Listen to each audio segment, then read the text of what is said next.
భారత రైల్వే చరిత్రలోని సరికొత్త శకం ఆరంభం. పట్టాలెక్కిన Vande Bharat sleeper train. Full details ఈ స్టోరీలో చూద్దాం. భారత్లో తొలి వందే భారత్ స్లీపర్ ట్రైన్ టాప్ టర్న్ మొదలైంది. పశ్చిమ బెంగాల్లోని మాల్దాలో ఈ అధునాతన రైలును ప్రధానమంత్రి నరేంద్ర మోదీ జెండా ఊపి ప్రారంభించారు. ఆ తర్వాత రైల్లో ప్రయాణిస్తూ విద్యార్థులు, లోకో పైలట్లు రైల్వే సిబ్బందితో మాట్లాడారు. ఈ ప్రాజెక్టులో పాల్గొన్న రైల్వే సిబ్బంది కృషిని ప్రధానమంత్రి అభినందించారు. బెంగాల్లోని హౌరా, అసోంలోని గౌహతి మార్గంలో ప్రయాణ సమయాన్ని ఈ రైలు సుమారు 2.5 గంటలు తగ్గిస్తుందన్నారు. అంతేకాదు, కామాఖ్య దర్శనానికి వెళ్లే భక్తులతో పాటు పర్యాటక రంగానికి ఎంతో ఉపయోగపడుతుందని తెలిపారు.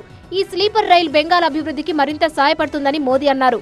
మాల్దా అభివృద్ధికి సెంటర్ గా మారబోతుందన్నారు. కొత్త రైలు సేవల కారణంగా స్థానిక యువతకు పెద్ద సంఖ్యలో ఉపాధి అవకాశాలు దొరికే అవకాశముందన్నారు. ప్రాంతీయ ఆర్థిక వ్యవస్థను మరింత బలోపేతం చేయడానికి వందే భారత్ స్లీపర్ రైలు సహకరిస్తుందన్నారు ప్రధాని మోదీ. ఈ వందే భారత్ స్లీపర్ రైలు గంటకు 180 కిలోమీటర్ల స్పీడ్తో ప్రయాణిస్తుంది. రైల్వే భద్రతా కమిషనర్ సమక్షంలో రాజస్థాన్ నుంచి మధ్యప్రదేశ్ మధ్య తుది పరీక్షలు నిర్వహించి ఈ ట్రైన్ను ప్రధాని చేతుల మీదుగా పట్టాలెక్కించారు. విమానంలో ప్రయాణించిన అనుభూతిని కలిగించేలా ఇందులో సౌకర్యాలు ఉన్నాయి. కనీస ఛార్జీ 960 రూపాయల నుంచి మొదలవుతుందని అధికారులు వెల్లడించారు.